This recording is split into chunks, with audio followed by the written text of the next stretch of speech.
Good morning 10th class. बच्चों, आज हम आपके पास फिर उपस्थित हुए हैं आपके नए टॉपिक जो है सर्कुलेटरी सिस्टम इन ह्यूमंस, रुधिर परिसंचरण तंत्र मनुष्यों में। इसके पहले आपके लेसन 5 में जितने भी टॉपिक्स थे आपको हम बता चुके हैं। लगभग हमारे इसके 4 जो है वो वीडियोस आपके यूट्यूब में हैं। ये 5वां वीडियो है बच्चों, जिसमें हम आपको सर्कुलेटरी सिस्टम इन ह्यूमंस के बारे में समझाएंगे। आप जानते हैं बच्चों, हमारे शरीर में रक्त एक ऐसा तरल द्रव पदार्थ है जो पूरे शरीर में जो है वो सर्कुलेट होता रहता है। इसको सर्कुलेशन के लिए हृदय जो है वो पंप करता है। हृदय रक्त को पंप करके धमनियों में भेजता है बच्चों, और धमनियों के द्वारा छोटी छोटी रुधिर वाहिनियां केशिकाओं में होता हुआ ये शरीर के प्रत्येक अंग में पहुंचता है, और वापसी में बच्चों ये हमारे शरीर से अपशिष्ट और अपच हानिकारक पदार्थों को लेता हुआ आता है, और ये वापस हृदय में आता है। हृदय से इस जो अशुद्ध रक्त होता है, क्योंकि इसने हमारे शरीर के हानिकारक पदार्थों को अपने में मिला लिया, तो अब ये अशुद्ध रक्त हो गया। इस अशुद्ध रक्त को हृदय से वापस फेफड़े में भेजा जाता है, जहां पर ये रक्त शुद्ध होता है बच्चों, और फिर फेफड़ों से हृदय में भेज दिया जाता है, और हृदय से फिर वापस पूरे शरीर में प्रवाहित होता रहता है। इस रुधिर परिसंचरण तंत्र की खोज बच्चों विलियम हार्वे ने की थी। विलियम हार्वे ने ही बताया था कि रुधिर का परिसंचरण जो है वो पूरे शरीर में किस प्रकार से होता है।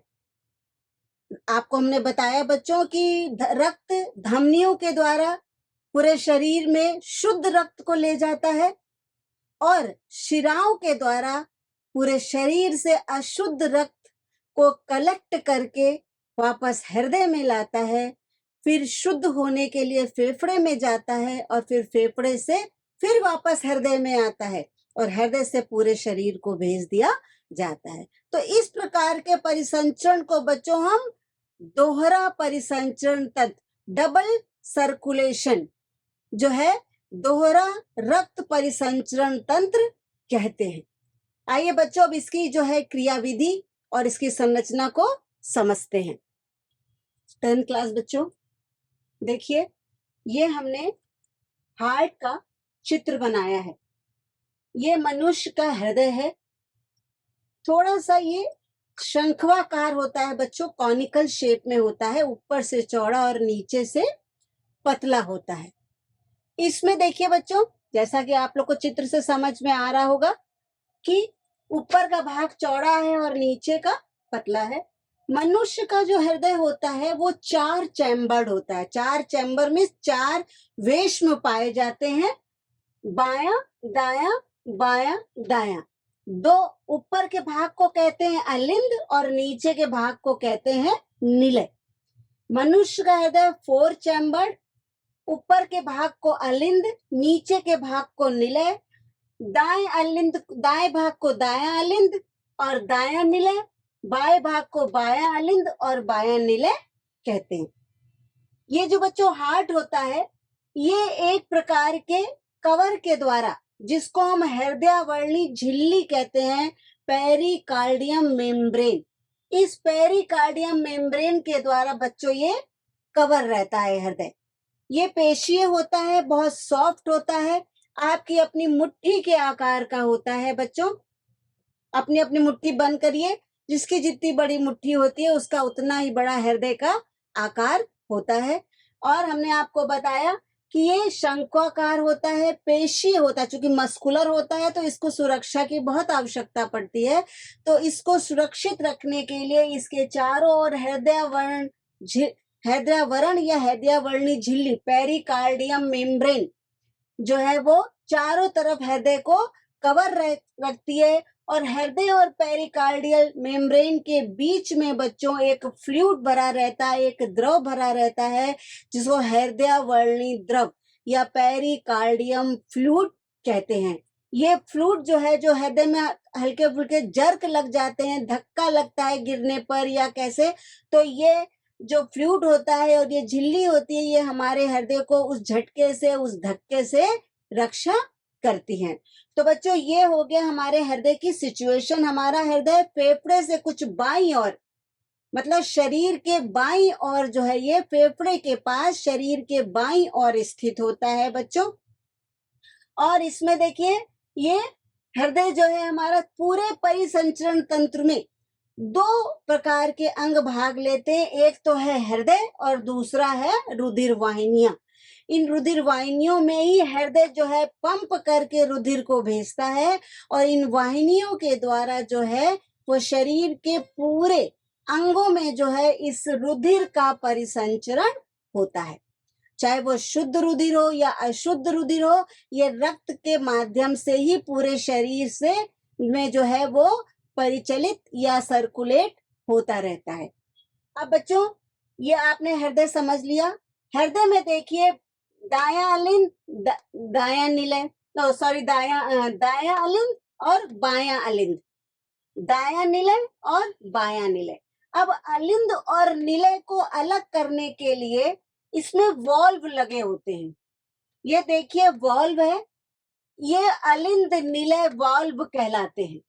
अलिंद और निलय को एक सेप्टम, एक पट्टी सी होती है जिसके द्वारा ये अलग होते हैं, उसको हम वॉल्व कहते हैं, अलिंद निलय वॉल्व। और यहाँ दोनों तरफ वॉल्व होते हैं जो अलिंद से निलय को कनेक्ट करते हैं बच्चों। तो इनका कार्य क्या होता है कि रुधिर जो हमारे शरीर का रक्त होता है वो अलिंद से निलय में इसी वॉल्व के द्वारा जाता है। अलिंद से रक्त निलय में इसी वॉल्व के द्वारा जाता है और ये वॉल्व केवल रक्त को अलिंद से निलय में आने देता है, लेकिन बच्चों निलय से वापस अलिंद में जाने नहीं देता है। अर्थात रक्त का जो परिवहन है केवल एक डायरेक्शन में होता है, अलिंद से निलय में। ये वाल्व वही कार्य करता है। बच्चों देखिए इस पूरे हमारे हृदय में जो है महाधमनी पाई जाती है। ये महाधमनी, ये सबसे बड़ी धमनी होती है जो हमारे शरीर में, ये सबसे पहले हृदय जो रक्त को देता है इसी महाधमनी में देता है। इस महाधमनी से रक्त जो है वो हमारे छोटी छोटी और जो है धमनियों और उसके बाद फिर केशिकाओं के द्वारा, रुधिर वाहिनियां, फिर केशिकाएं के द्वारा जो है ये रुधिर हमारे पूरे शरीर में पहुंचता है। तो सबसे बड़ी धमनी जो है वो महाधमनी कहलाती है और ये शरीर की सबसे बड़ी धमनी होती है। तो इसके बाद बच्चों देखिए ये आपको समझ में आ गया। 4 चैम्बर, 2 अलिंद में बायां और दायां और बायां, और 2 निलय में दायां और बायां। अलिंद से रक्त निलय में जाता है और निलय से फिर ये पूरे शरीर में हमारे प्रवाहित किया जाता है। तो अब बच्चों इसकी हृदय की जो है कार्य विधि, किस प्रकार से हृदय जो है वो हमारे रक्त को पूरे शरीर में इस महाधमनी और अन्य धमनियों के द्वारा भेजता है, इसको समझिए। देखिए बच्चों इसको समझिए, ये आपको थोड़ा सा देखने में बहुत जटिल लग रहा है बच्चों, इसको समझिए। हमने पूरा आपको ये चार्ट एक एरो के माध्यम से किस प्रकार से रक्त का परिसंचरण होता है, रक्त का परिवहन, रक्त का परिवहन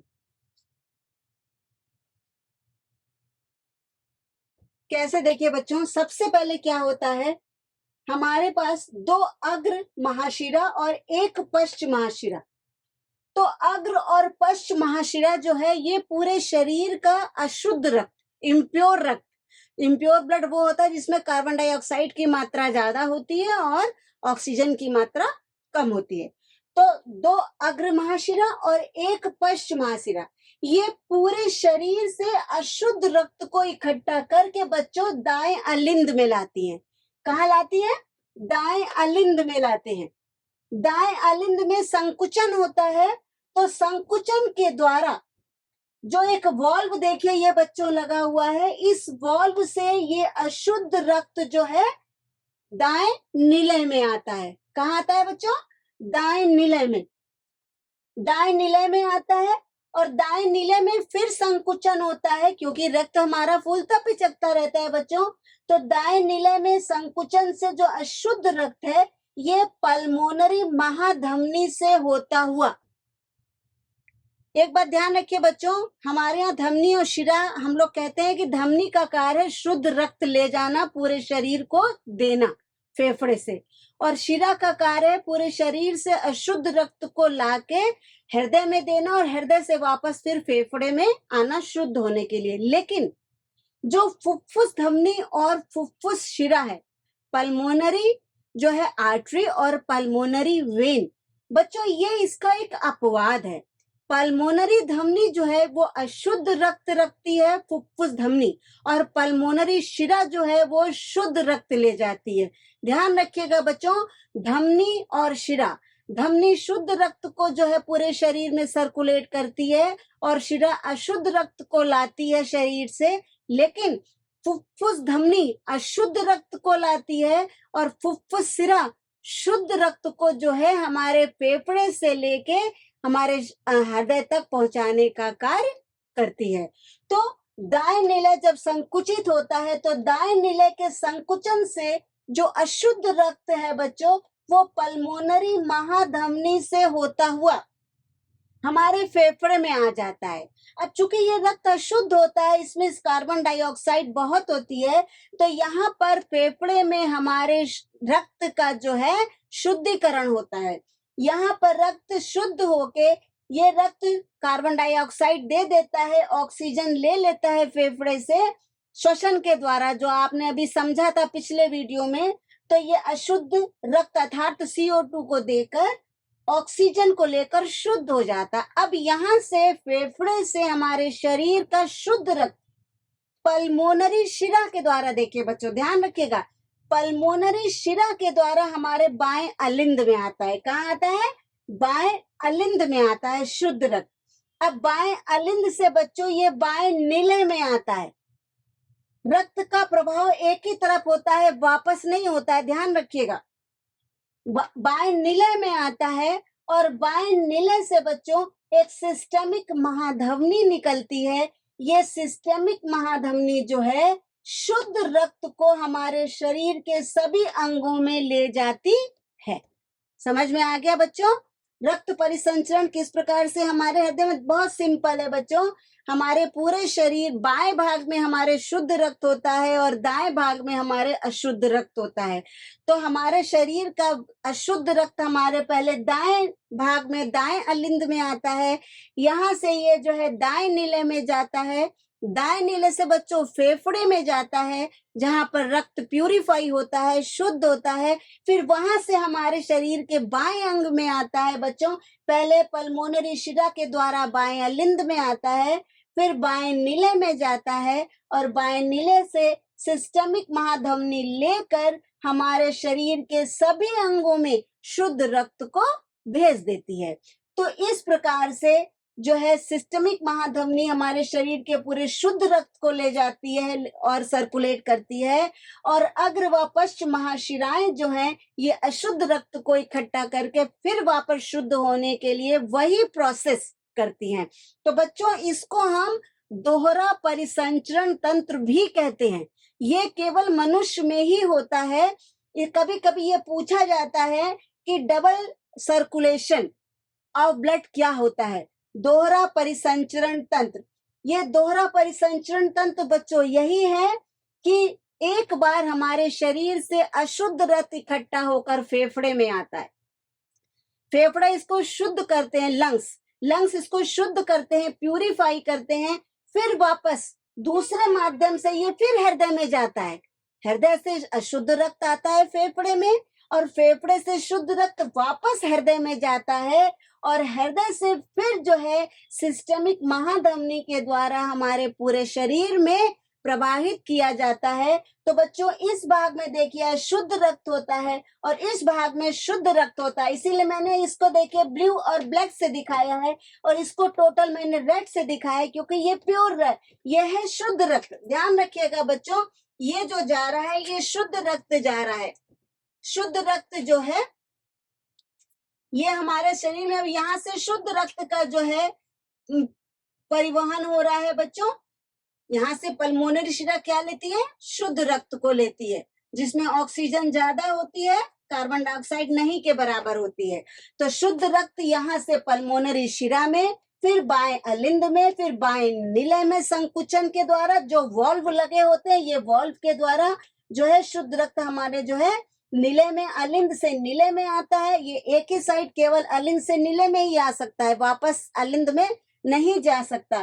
फिर निलय से सिस्टमिक महाधमनी में जाता है और सिस्टमिक महाधमनी से बच्चों पूरे शरीर में जो है रक्त को रक्त वाहिनियों के द्वारा जो है प्रवाहित कर दिया जाता है, सर्कुलेट कर दिया जाता है। इसको बच्चों हम लोग डबल जो है परिसंचरण तंत्र भी कहते हैं। देखिए 10th क्लास, ये तो आपको समझ में आ गया होगा। अब इसी को दोहरा परिसंचरण तंत्र भी हम कहते हैं कि 2 बार हृदय में, एक बार अशुद्ध रक्त और एक बार शुद्ध रक्त जो हमारे आता है हृदय में, इसलिए इसको दोहरा परिसंचरण तंत्र कहते हैं। अब जिस समय रक्त परिसंचरित हो रहा होता है बच्चों, तो बार बार हमारा हृदय जो है वो स्पंदन करता है, बीटिंग करता है, हार्ट बीट जिसको कहते हैं।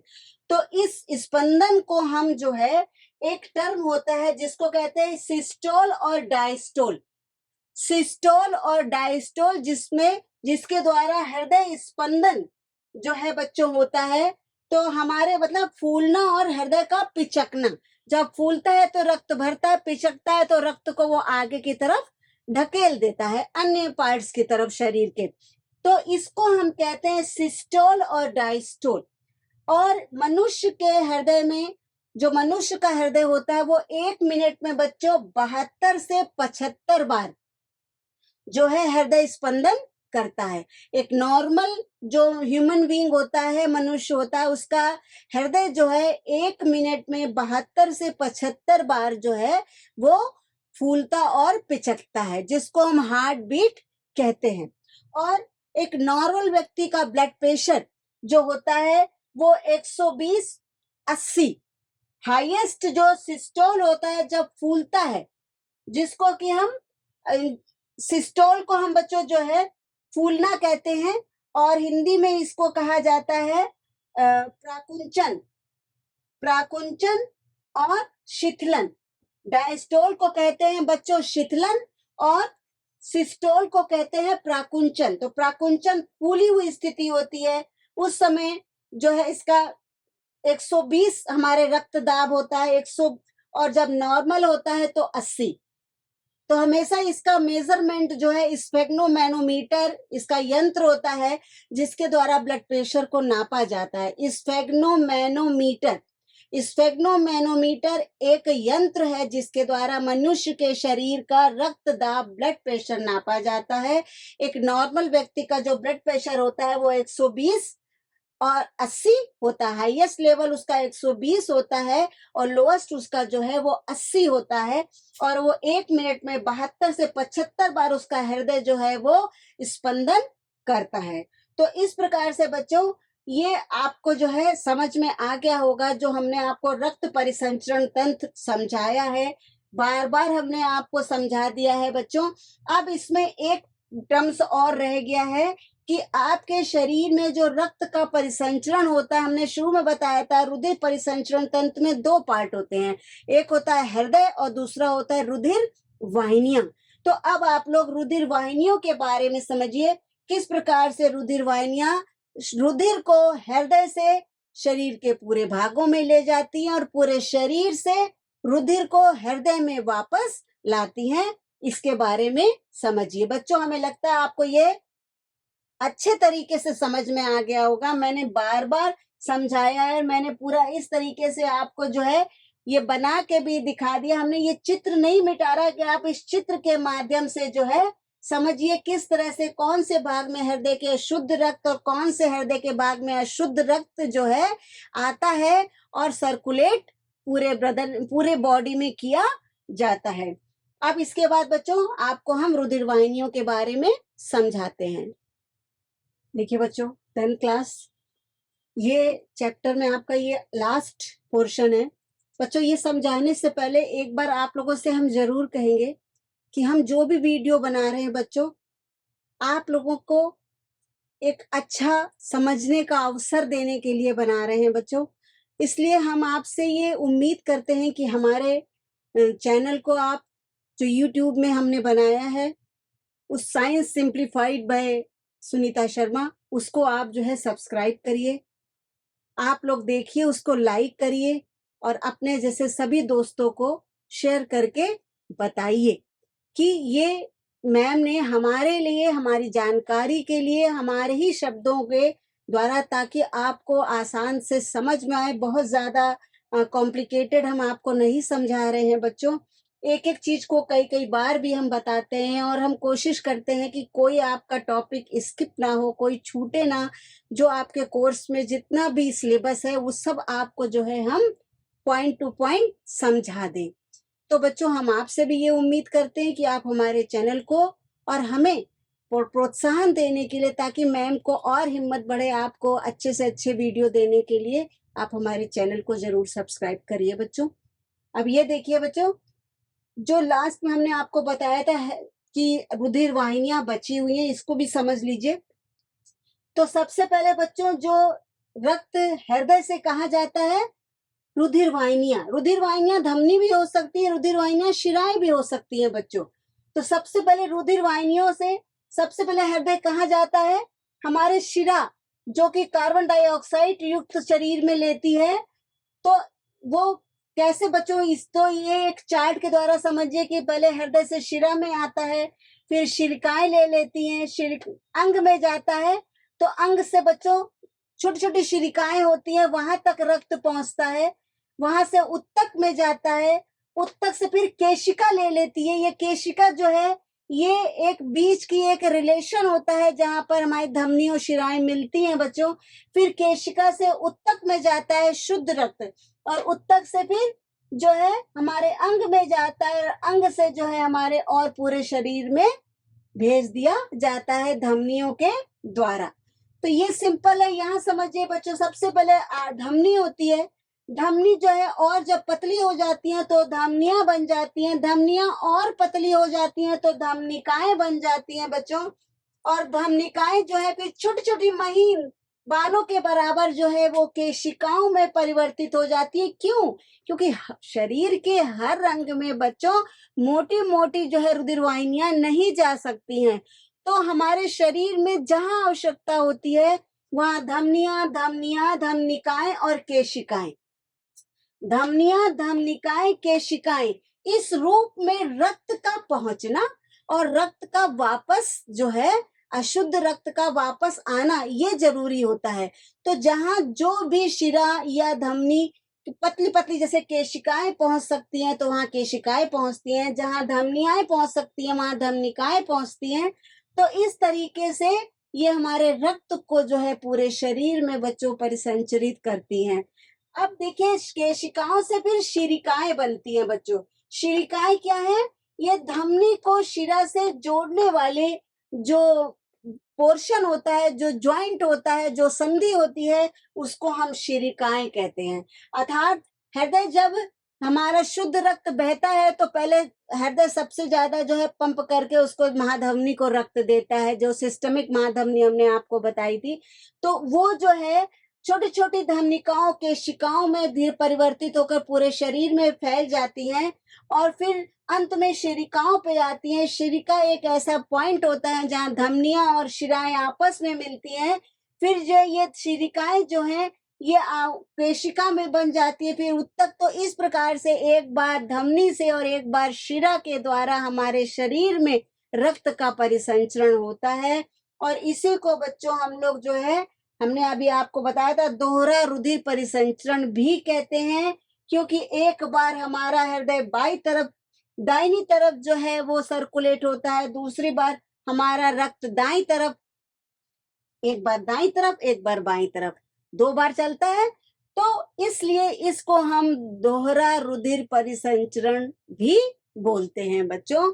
तो अब नेक्स्ट एक टॉप बचा पॉइंट आपका कि जो धमनी और शिराएं हैं, चूंकि धमनी शुद्ध रक्त ले जाती हैं एक अपवाद को छोड़कर, और शिराएं अशुद्ध रक्त ले जाती हैं एक अपवाद को छोड़कर बच्चों।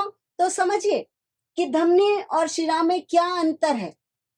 ये प्रश्न अक्सर बच्चों पूछ लिया जाता है आपके बोर्ड एग्जाम में। तो धमनी देखिए, ये धमनी का कार्य है रुधिर को हृदय से शरीर के विभिन्न अंगों में ले जाना। और शिरा का कार्य क्या है? शिरा जो है ये रुधिर को विभिन्न अंगों से हृदय की ओर ले जाती है। ये हृदय से दूर ले जाते हैं और ये हृदय की ओर लाती है। धमनी में कोई कपाट नहीं होते, केवल रक्त का परिसंचरण सर्कुलेशन होता है। लेकिन शिरा में अर्धचंद्राकार कपाट होते हैं जो रक्त को एक ही डायरेक्शन में बहने देते हैं, रक्त को उल्टा बहने से रोकते हैं।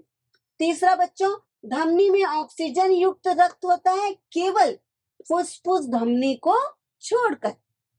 शिराओं में अशुद्ध रक्त होता है फुफ्फुस शिरा को छोड़कर, ये अपवाद है। नेक्स्ट है, धमनियां शरीर में गहराई पे स्थित होती है, क्योंकि रक्त से जो है धमनियों में रक्त, हृदय से रक्त धमनियों में आता है, इसलिए धमनियां जो है शरीर में गहराई में स्थित होती हैं। लेकिन शिराएं जो होती हैं ये त्वचा के समीप पाई जाती हैं।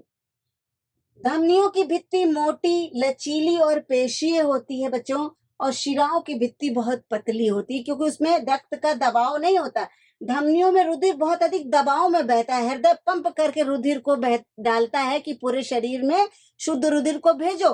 तो धमनियों में रुधिर बहुत अधिक दबाव में बहता है, लेकिन चूंकि शिराएं हमारे शरीर से अशुद्ध रक्त जो है इकट्ठा करती हैं, तो शिराओं में रुधिर का दाब बच्चों बहुत कम होता है। जो चूंकि इसकी भित्ति मोटी होती है, लचीली होती है, पेशी होती है, तो इनके बीच में जो कैविटी या गुहा पाई जाती है वो भी बहुत संकरी होती है, बहुत पतली होती है। लेकिन चूंकि शिराओं में रुधिर दाब बहुत कम होता है, तो इनकी जो कैविटी या गुहा होती है वो चौड़ी होती है। तो ये बच्चों हमारे धमनी और शिरा, आर्टरी और वेन में अंतर है। धमनी को हम आर्टरी कहते हैं, शिरा को हम वेन कहते हैं, केशिकाओं को हम कैपिलरीज कहते हैं। तो बच्चों ये टर्म्स हैं जो हिंदी और इंग्लिश में दोनों में आपको आने पता होने चाहिए बच्चों। तो इस प्रकार से ये आपका रुधिर परिसंचरण तंत्र अब 2 वीडियोस के द्वारा बच्चों पूरा हुआ है। पहले वीडियो में हमने आपको प्लांट्स के बारे में और जनरल जो किस प्रकार से परिसंचरण होता है इसके बारे में बताया था, और इसमें हम आपको जो है इस वीडियो में हमने आपको हृदय और हृदय के की फंक्शन, हृदय की कार्यविधि, हृदय की क्रियाविधि, किस प्रकार से हृदय हमारे शरीर में कार्य करता है, क्योंकि हृदय हमारे शरीर का बहुत इंपॉर्टेंट पार्ट है बच्चों। अगर हृदय धड़क रहा है तो हम जी रहे हैं, हृदय धड़कना बंद हो गया तो हमारा जीवन भी समाप्त हो जाता है। तो एक मुट्ठी के आकार के अंग का हमारे शरीर में बहुत इंपॉर्टेंट रोल है। वैसे तो शरीर का हर अंग अपने में एक विशेष है बच्चों, क्योंकि हर अंग के कोई ना कोई विशेष कार्य हैं, लेकिन हृदय अगर चला गया तो सारे अंग अपने आप जो है वो बेकार हो जाते हैं। सारे अंग अगर में कोई किसी कहीं चोट वोट लग जाए और पार्ट्स में, तो फिर भी उनको बच्चों रिकवर किया जा सकता है। लेकिन अगर हृदय का धड़कना बंद हो गया तो मनुष्य के बाकी सारे अंग अपने आप जो है वो कार्य करना बंद कर देते हैं, अर्थात हमारी मृत्यु हो जाती है। तो बच्चों ये समझिए कि हृदय हमारे शरीर का बहुत इंपॉर्टेंट अंग है, इसकी जो है हमें बहुत रख रखाव करना चाहिए, क्योंकि इसमें जो पेशीय अंग होता है बच्चों, तो बहुत जल्दी जड़ को धक्का भी लगने का रहता है। हालांकि ये एक आवरण से ढका रहता है, जो हम आपको सब कुछ समझा चुके हैं बच्चों, अब और बहुत ज्यादा समझाने की जरूरत नहीं है।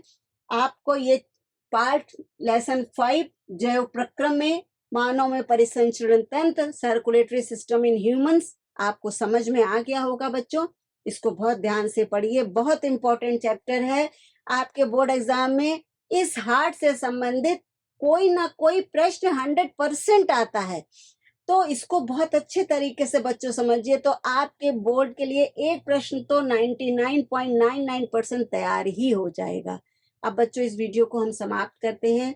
हमारे वीडियो को लाइक, शेयर और सब्सक्राइब जरूर करिए बच्चों। अब हम नेक्स्ट वीडियो में आपके एक्सक्रीटरी सिस्टम में उत्सर्जन तंत्र आपका बचा है, उसको हम नेक्स्ट वीडियो में आपको समझाएंगे। ओके, बाय बच्चों, बाय बाय।